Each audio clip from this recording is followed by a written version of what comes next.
ये इंशाल्लाह इंसाफ होगा। और मैम मुझे बताइएगा, ये इमरान खान के हवाले से, ये जो IMF के ख़त के हवाले से काफ़ी तनकीद का सामना करना पड़ा है, क्या कहेंगे इस हवाले से? जो चीज़ अभी हुई नहीं उस पर तनकीद पहले शुरू हो गई। देखिए, ख़त अभी ना लिखा गया है, ना किसी को पता है ख़त में क्या लिखा है, मगर असूली मौक़िफ़ यही है कि यही वो IMF का वक़्त है जो कि आया था पिछले साल खान साहब से मिलने, और उनको अश्योरेंस दी गई थी कि हम बिल्कुल कोऑपरेट भी करेंगे और हम सपोर्ट करेंगे इस प्रोग्राम को, इस यकीन दहानी पे कि इलेक्शन जो है वक्त बर वक्त होंगे और शफाफ होंगे।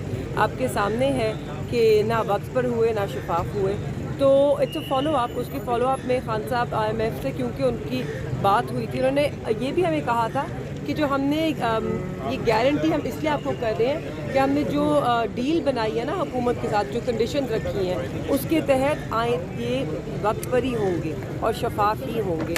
तो it's a follow up later. अच्छा, तो मैम ये बताइएगा कि ये